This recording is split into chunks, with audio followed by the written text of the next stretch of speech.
Somewhere between the canyon ridges and the endless scrubland, where the wind carried dust instead of rain, a man found something he wasn't looking for.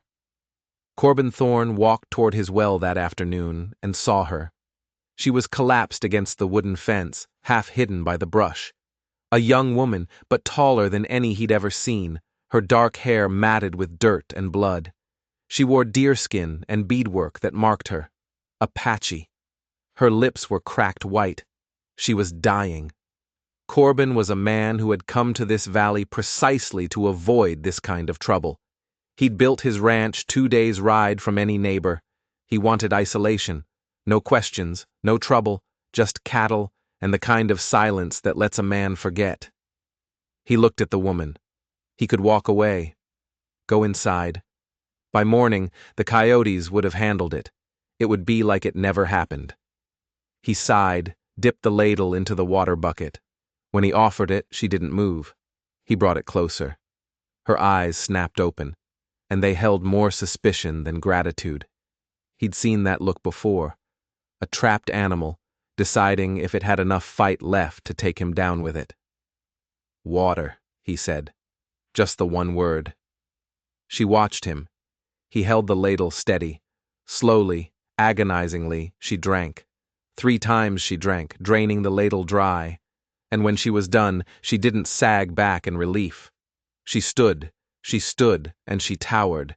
She stared at him, her eyes memorizing his face, not thanking him, not threatening him, assessing him, marking him. Then she turned, and without a single word, walked into the hills. Corbin watched her disappear into the heat shimmer, thinking that would be the end of it. He was wrong. Dead wrong. That evening, after the Apache girl had vanished, Corbin went about his work. He fed the horses. He checked the fence line where the wood had started to rot.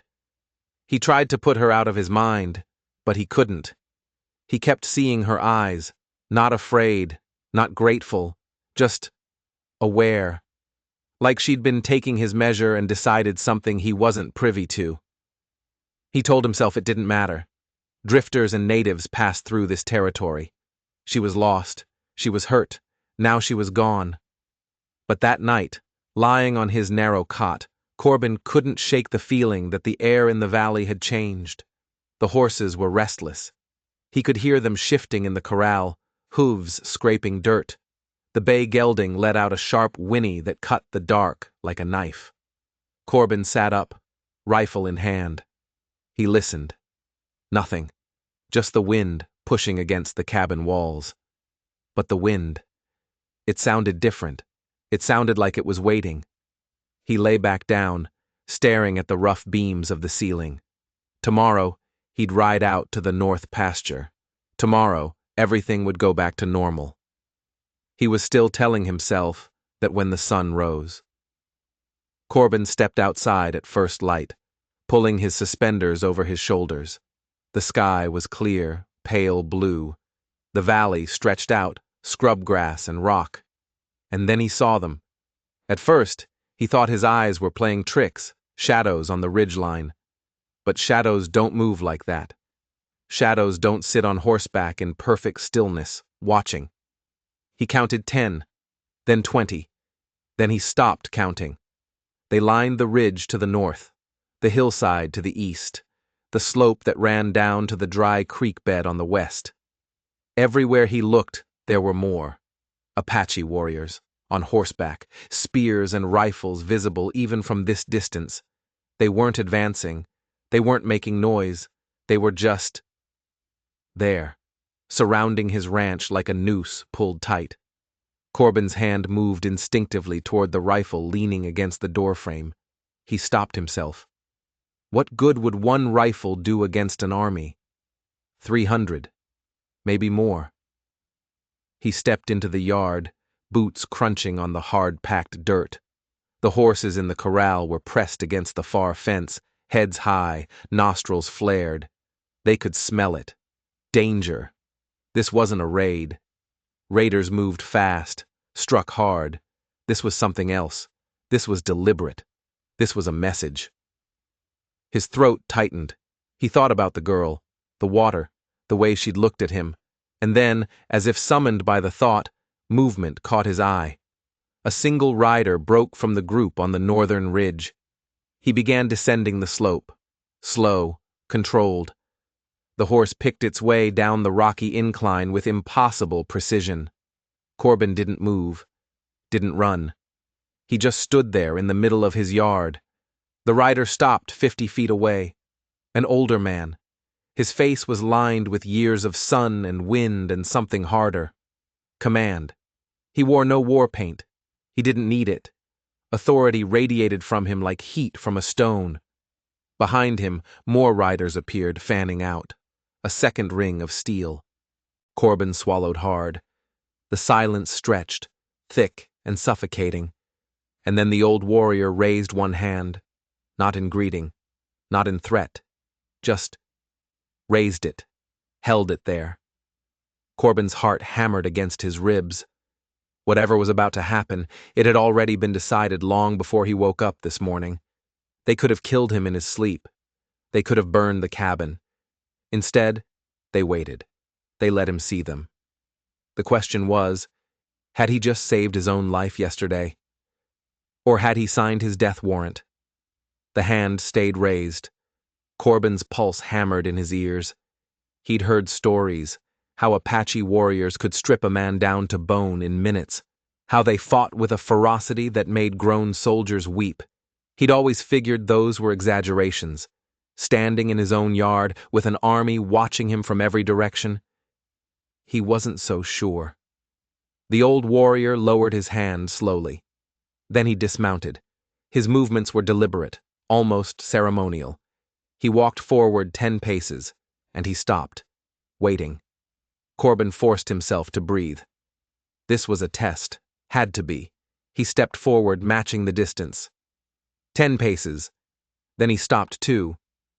They stood facing each other across 50 feet of dusty ground. The warrior's face was weathered like old leather, his eyes black and unreadable. He carried no weapon in his hands, but a knife hung at his belt, and a rifle was strapped to his horse. Corbin kept his hands visible at his sides. For a long moment, nothing happened. The warriors on the ridges remained still as stone. A hawk circled overhead, oblivious. Then the old warrior raised his hand again, but this time he pointed. Not at Corbin, at the well. Corbin's stomach dropped. The well, the water, the girl. The warrior lowered his hand and made a gesture, pouring water, drinking. The meaning was clear. Corbin nodded slowly. Yes. I gave water to someone. Yesterday. The warrior's expression didn't change, but something shifted in his posture. He turned his head slightly and called out something in his own language. Sharp, commanding. Movement rippled through the warriors. They parted on the eastern ridge, creating a gap. And through that gap, a single rider appeared. Corbin's breath caught. It was her, the girl from yesterday. But she looked different. Her hair was braided, decorated with beads. She wore clean deerskin, a necklace of turquoise and silver. She sat straight-backed on a painted horse, and her height, she had to be close to 6 feet tall. She stood out even among the warriors. She rode down the slope with the same controlled grace as the old warrior. When she reached the valley floor, she didn't stop at a distance. She rode straight to him, stopped 10 feet away, close enough that Corbin could see her face clearly. She looked at him with the same measuring gaze as before. Then she spoke. Her English was halting but clear. You give water. It wasn't a question. It was a statement, an acknowledgement. Corbin nodded. Yes. She glanced at the old warrior, then back at Corbin. You not know who? Again, not a question. Corbin shook his head. No, you were hurt. Needed help. Something flickered in her eyes. Surprise, maybe respect. She turned to the old warrior and spoke rapidly in Apache. He listened, expressionless, then responded with a single word. The girl turned back to Corbin. My father say, you brave, or fool. Corbin's throat went dry. Father. The old warrior was her father, which meant he was the chief, which meant this girl wasn't just any Apache. She was the daughter of the man who commanded 300 warriors. I didn't know, Corbin said quietly. That why you live, she replied. Her tone was flat, factual. Man who know. He try get reward. You give water because thirsty person need water.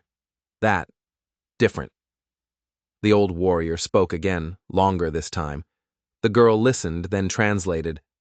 My father say I do test, walk alone. 3 days, no food, no water, prove strong, prove ready. She paused, and for the first time her voice wavered just a bit. I fall, hit head, lose path, your water, save life. Corbin felt the weight of 300 pairs of eyes on him. I'm glad you're all right. She tilted her head slightly, studying him. You not afraid? I'm terrified, Corbin admitted. But shooting or running won't change anything, so I'm standing here. For the first time, something almost like amusement touched her face. She spoke to her father again. He nodded once. Then he turned, walked back to his horse, and mounted. The girl looked at Corbin one more time. We watch. Watch? Corbin asked. Watch for what? See if you speak truth or lie. See if you tell other white men where we are. See if you good or bad. How long? Corbin asked. She didn't answer. She just turned her horse and rode back up the slope. The old warrior followed. Corbin stood in his yard as the sun climbed higher. The warriors didn't leave. They settled into positions on the ridges. They became part of the landscape, watching. He was a prisoner in his own home, and he had no idea how long the sentence would last. 3 days passed. 3 days of being watched by an army. The warriors remained on the ridges, like sentinels carved from stone. They rotated positions, but they never, ever left. Smoke from their small, disciplined fires rose into the sky each evening. Corbin tried to go about his work, but everything felt wrong. He fed the horses under 300 pairs of eyes. He walked to the fence line, every movement studied. He drew water from the well, and wondered if they were counting each bucket he pulled up. He felt naked. Sleep came in fragments. Every sound outside, a coyote, the wind, a shifting horse, jerked him awake, his hand grabbing for the rifle. The horses sensed his tension. They grew skittish. The bay gelding kicked at the fence until Corbin had to move him to a separate pen. The isolation he had wanted had become a cage. On the 4th morning, Corbin woke to find something had changed. Something was at his door. He opened it slowly. A bundle wrapped in hide sat on his doorstep. He stared at it. A trap? A warning? He nudged it with his boot. It was heavy. He carried it inside and unwrapped it. Inside, dried meat, and a clay jar full of water. He stared at it, trying to understand the message. Were they providing for him, or were they just making sure he stayed alive long enough to complete their test? His own supplies were running low. He couldn't hunt. He couldn't ride to town. He ate the meat.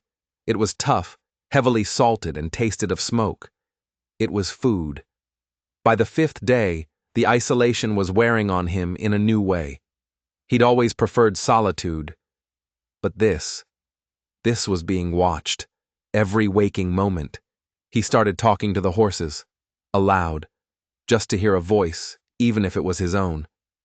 They're just watchin', boy, he'd mutter to the gelding, just watchin'. He was repairing a hinge on the corral gate. He looked up, toward the western ridge. He'd been trying not to look, trying to pretend they weren't there. He locked eyes with a warrior, just one. The man was sitting on a pinto, rifle across his lap. He wasn't looking at the ranch. He was looking at Corbin.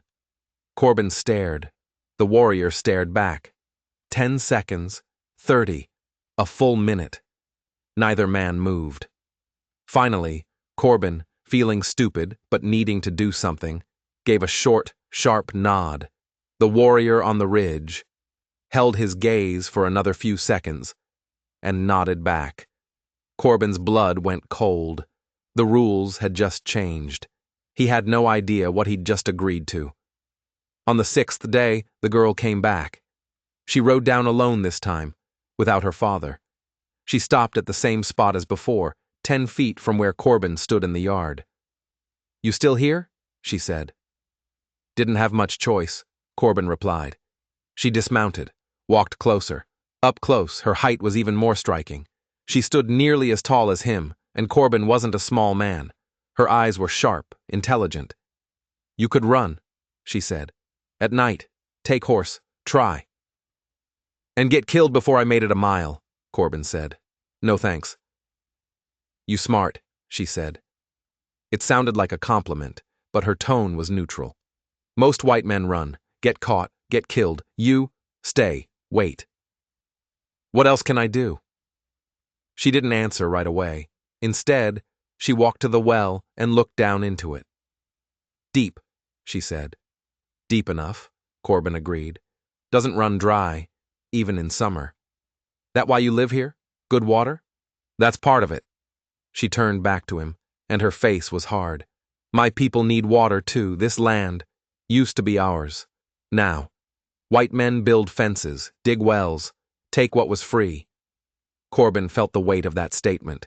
He'd bought this land legally, according to laws written by men who'd never asked the Apache if they agreed. "I don't want trouble," he said carefully. "Trouble already here," she replied. "Question is, what you do with it?" Before Corbin could respond, a sound cut through the morning air. A gunshot, distant but unmistakable. Then another, then a third. The girl's head snapped toward the eastern ridge. The warriors were moving, shifting positions, disappearing. More shots echoed across the valley, coming from somewhere beyond the hills. Closer. The girl spoke rapidly in Apache, calling out to the nearest warriors. One of them shouted back. Her expression hardened into a mask of cold fury. She turned to Corbin. "White men coming, many, with guns." Corbin's blood went cold. "How many?"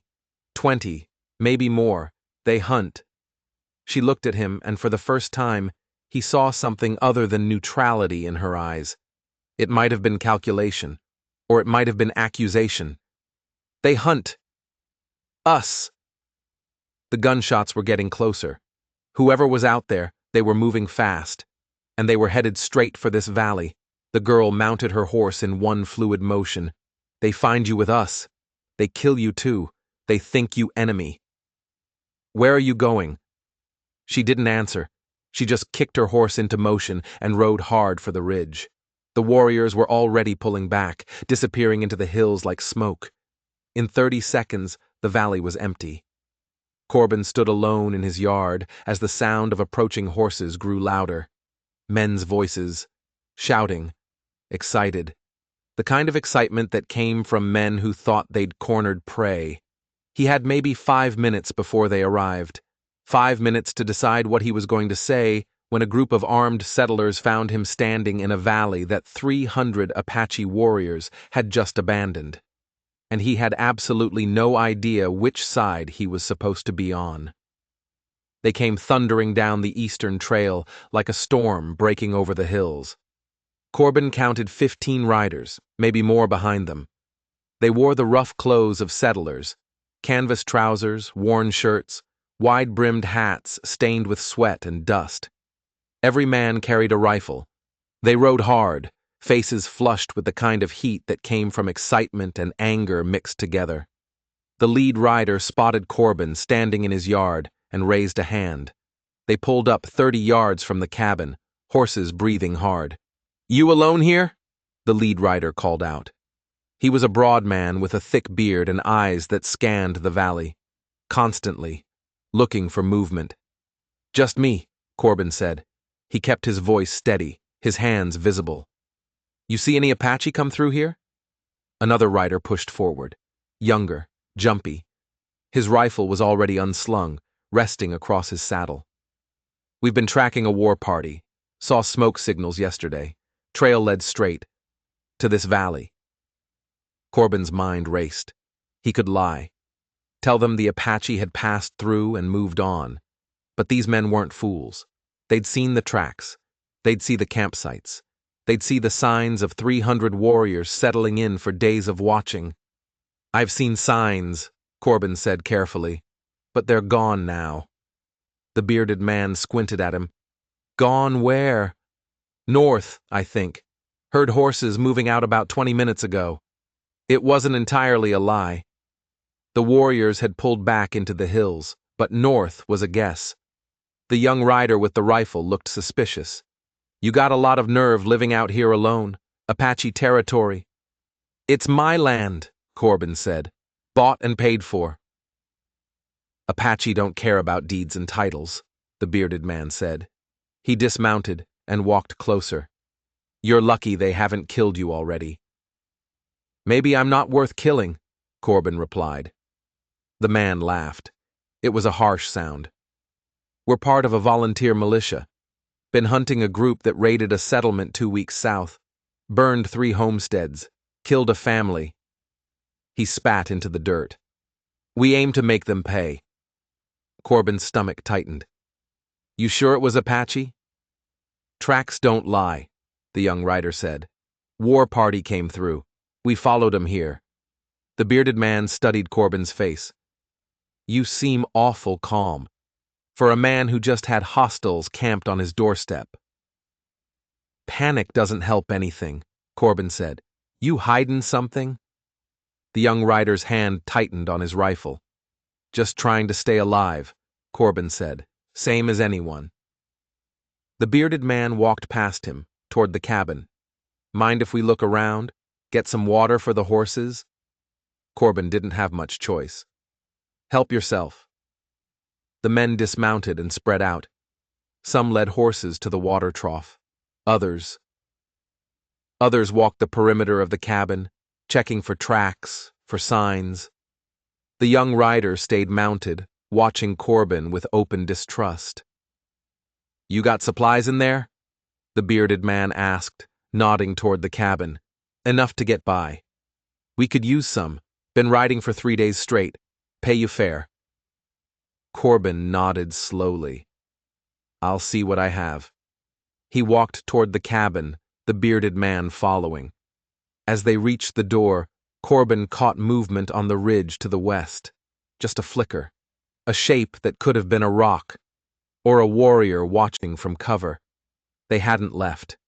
The Apache hadn't left. They'd just pulled back far enough to avoid the fight. They were still out there, still watching.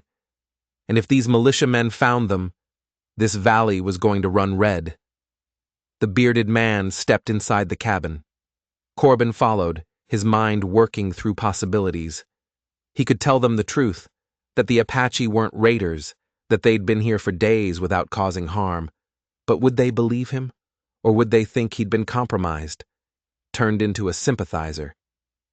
"You got coffee?" the bearded man asked, scanning the shelves.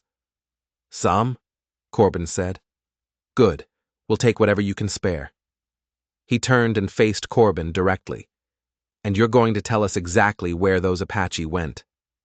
It wasn't a request. It was an order. Corbin looked at the man's hard eyes and knew the moment had come. He could point north and send them chasing shadows. He could point west and lead them straight into an ambush. Or he could tell them the truth and risk being shot as a traitor to his own people.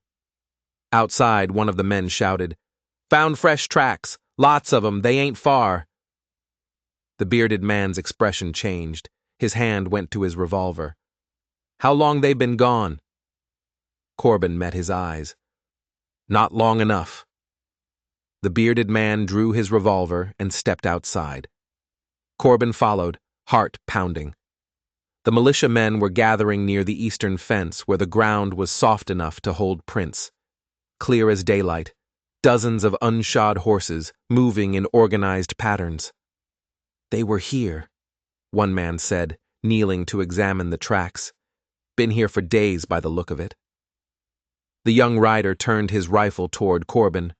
"You lied!" "They didn't just pass through," he snarled. They were camped here. I said I saw signs, Corbin replied, keeping his voice level. I didn't say they attacked me. Why the hell not? The bearded man demanded. You're a white settler on their land. Why would they let you live? Corbin had one chance to keep these men from riding into the hills and starting a slaughter. Maybe, because I didn't give them a reason to kill me. You sympathize with them? The young rider's voice was sharp with accusation. I sympathize with staying alive, Corbin said. They had 300 warriors on those ridges. If they wanted me dead, I'd be dead. They let me be, so I let them be. 300. The words hit the air like a physical blow. The bearded man's face went pale. The militiamen exchanged looks. The mathematics of it was clear. 15 rifles against 300 warriors wasn't bravery. It was suicide. Then why were they here? Another man asked.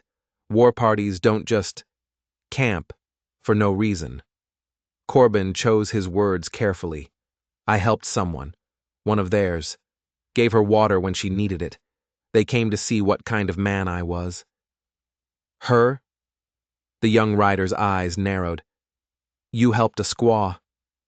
The word made Corbin's jaw tighten, but he didn't rise to it. I helped a person who was hurt and thirsty, same as I'd help any of you.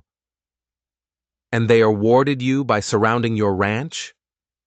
The bearded man didn't sound convinced. They were watching, making sure I wasn't going to run to the nearest town and bring back an army.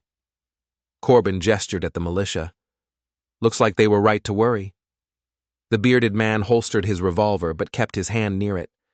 We got families burned out of their homes, children killed. You expect us to just let that go? I expect you to be sure you're hunting the right people, Corbin said. The ones who were here. They didn't raid anyone. They were testing me. Testing you for what? Before Corbin could answer, a sound carried across the valley. A call, high and piercing. Not human, not animal. Something in between. A signal. Every man froze. The horses shifted nervously. The call came again, echoing off the canyon walls. And this time, it was answered. From the north ridge, then the south, then the west. The valley filled with sound, surrounding them. They're still here, the young rider whispered. His rifle shook in his hands. The bearded man scanned the ridges. Nothing visible, just rock and scrub and shadow.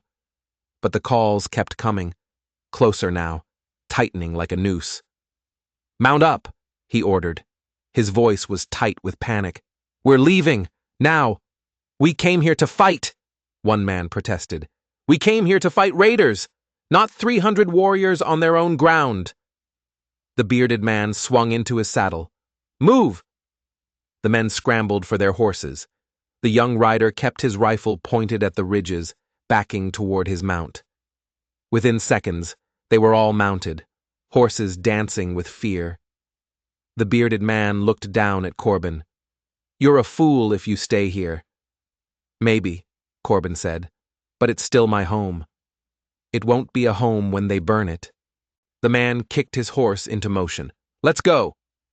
They rode out fast, heading south the way they'd come. The thunder of hooves faded quickly, swallowed by the desert wind. Corbin stood alone in his yard. The calls stopped. Silence settled over the valley like dust after a storm. Then, movement on the ridge. The girl appeared first, riding down on her painted horse. Behind her, her father. Behind him, a dozen warriors. They rode down slowly, deliberately. When they reached the valley floor, the girl dismounted and walked to Corbin. Her expression was unreadable. You not tell them where we are, she said. No. You could. They white like you. You could make them happy. I don't want anyone killed, Corbin said. She studied him for a long moment. Then she turned and spoke to her father in Apache. The old chief listened, then looked at Corbin with those black, measuring eyes. He said something brief, sharp, final. The girl translated. My father say, Test is over. You pass. Corbin felt something loosen in his chest. Relief. Exhaustion. What happens now? The girl's expression shifted. Not quite a smile, but close. Now, we talk. The chief dismounted and walked toward Corbin's cabin. Without asking permission. It wasn't aggression. It was simply the behavior of a man who'd spent his life commanding respect without needing to demand it. The girl followed. Corbin brought up the rear, feeling oddly like a guest in his own home. Inside, the chief stood in the center of the small room, taking in the sparse furnishings, the shelves of supplies, the single window. He said something to his daughter. "He say you live simple," she translated. "Like warrior, no extra things." Corbin wasn't sure if that was a compliment. "I don't need much." The chief pulled out a chair from the table and sat. He gestured for Corbin to do the same. The girl remained standing, positioned where she could see both men and the door. "My name," she said, introducing herself properly for the first time, "is Nijoni. Mean beautiful in our language. White men make joke, because I am tall. But my father say I am beautiful like mountain, strong, tall, unmovable." "It's a good name," Corbin said. He looked at the chief. "And your father?" "His name not for you to say," Nijoni replied. "Not hostile, just matter of fact. He is chief, that is enough." The chief spoke. His voice was low, measured. Nijoni translated in segments. "You give water to me. When I fall, you not ask for payment, you not ask for favor, you not try to touch me or keep me. You give what I need and let me go." She paused as her father continued. "This. Not normal for white men. They take, they demand, they hurt. But you just give." Corbin met the chief's eyes. "She needed help. That's all. My father say. His test was hard test. 6 days watching. 6 days waiting to see if you run to town. If you tell soldiers where we camp. If you sell information. For gold or safety." Nijoni's voice was steady. "You do none of these things. Men come, with guns, looking for us. You could tell them. Make them happy. Make them think you are good white man who helps kill Apache." "I don't want to kill anyone," Corbin said. "But you also not want die," the chief said through Nijoni. "Smart man who want die is useless. Man who want live, who choose how to live. This is valuable, man." The chief reached into a leather pouch at his belt and pulled out something wrapped in cloth. He set it on the table and unwrapped it slowly. Inside was a necklace. Intricate beadwork on leather. A distinctive pattern. Blue and white beads arranged in a specific design. "This mark of protection," Nijoni explained. "You wear this. My people know you are friend. They will not harm you. They will not take from you. You are under protection. Of our tribe." Corbin stared at the necklace. I don't understand. Why?" "Because you show honor. When you not have to," Nijoni said. "Because you risk your life to not betray us. Because my father see in you something rare. A white man who understand. That land belong to all. That water is for thirsty. That human being is human being." The chief spoke again, longer this time. "My father say, this land once all Apache land. Water flow free, game run free. Then white men come, with paper, that say they own what cannot be owned. They put up fences, they dig wells. They say this is mine, that is yours. You cannot pass here." She paused. "But you are different. You have fence, yes. You have well, yes.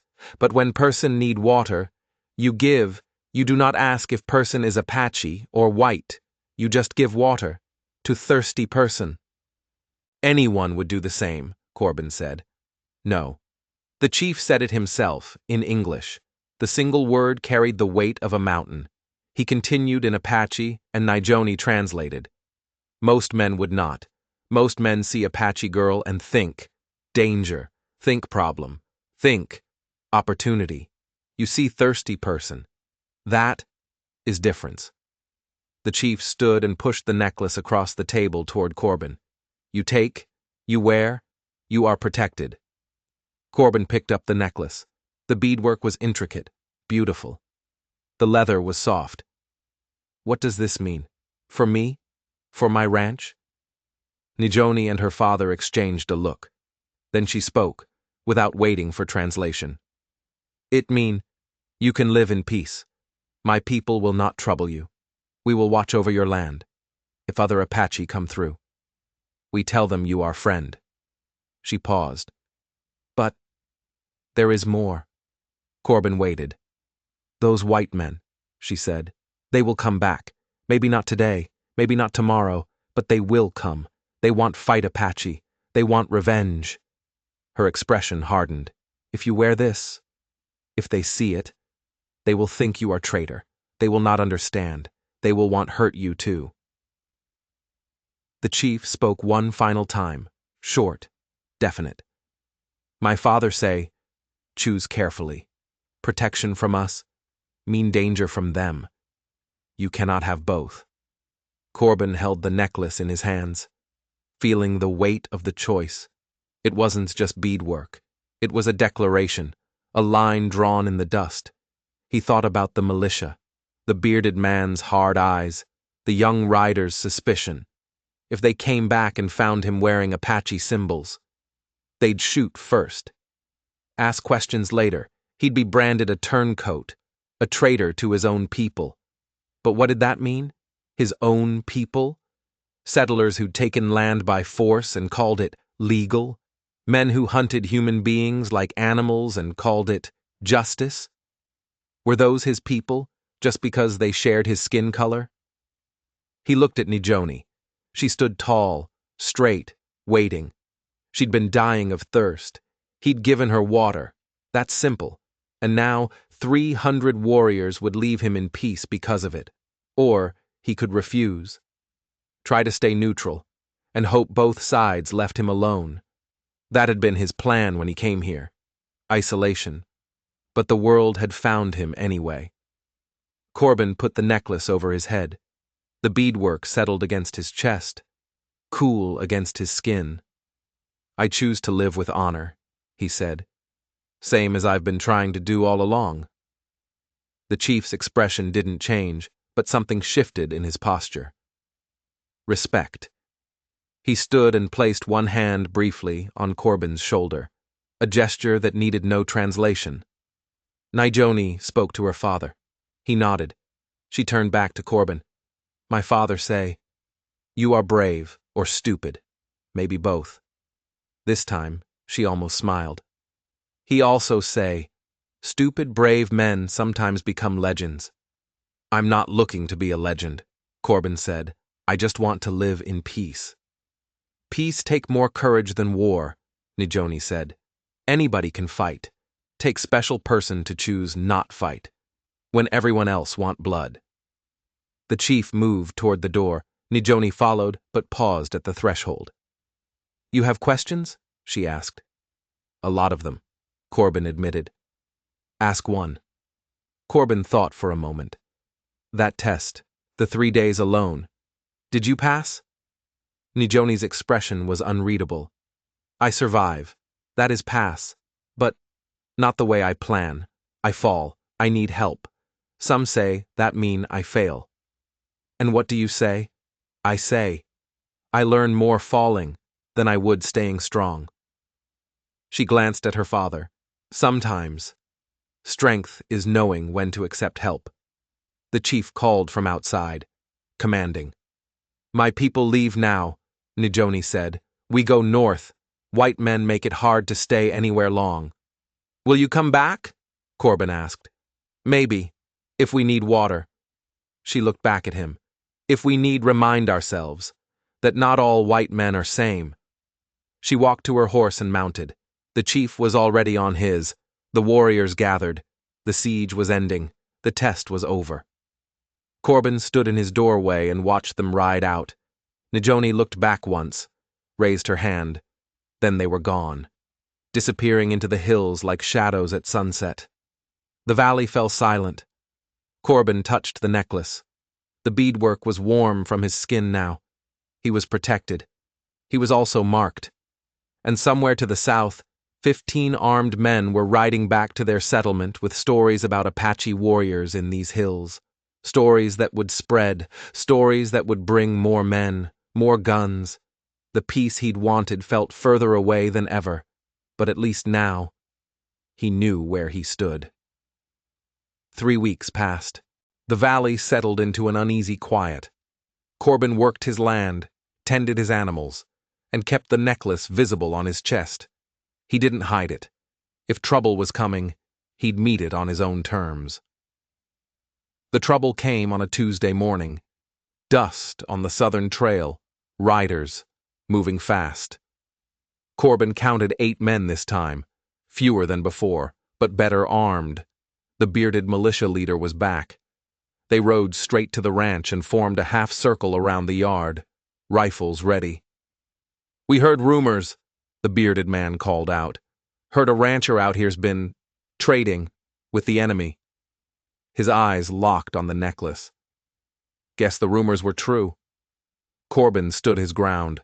"I'm not trading with anyone. I'm living in peace." "That's Apache beadwork," the young rider from before yelled.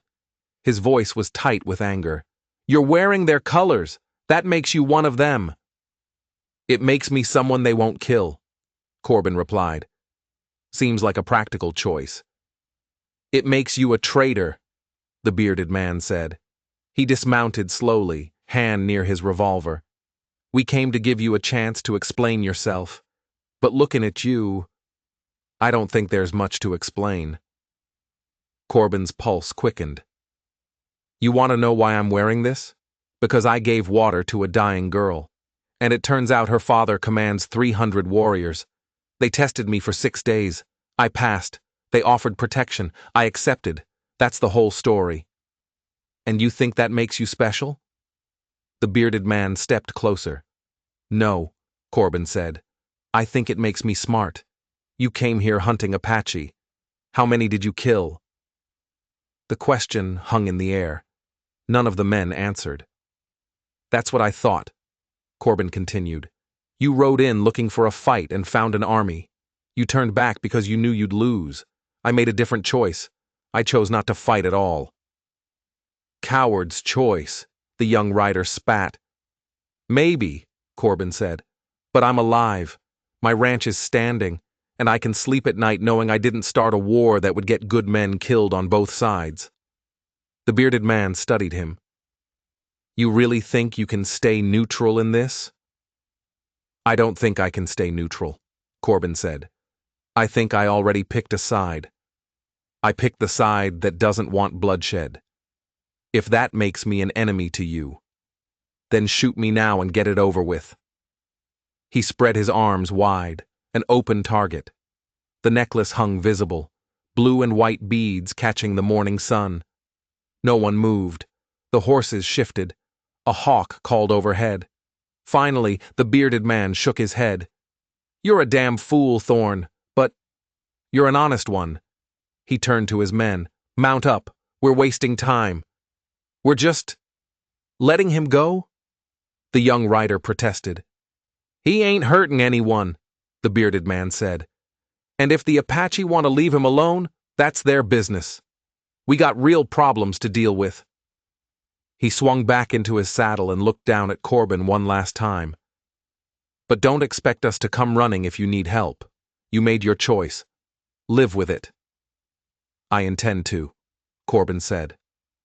They rode out, slower this time. The young rider looked back once, with something between anger and confusion. Then they were gone. Corbin stood alone in his yard. The valley was empty again. That evening, as the sun dipped toward the western hills, Corbin saw movement on the ridge. A single rider, tall and straight in the saddle. Nijoni. She sat watching from a distance, making sure he'd survived. When she saw him looking, she raised one hand in acknowledgement. Then she turned her horse and disappeared into the gathering shadows. Corbin touched the necklace at his chest. It had cost him the trust of his own people, but it had earned him something more valuable: peace. In a land where peace was rare as rain. He went inside his cabin, lit a lamp against the dark, and sat down. Outside, the valley stretched silent under the first stars. No armies watching, no men hunting. Just the quiet knowledge that sometimes the bravest thing a man can do is choose not to fight. If you enjoyed this story, click the video on your screen now to watch another unforgettable tale from the frontier, where courage and choices shape destinies in unexpected ways. Don't forget to subscribe and consider leaving a super chat to help us keep bringing you more stories like these. Your support means the world to us.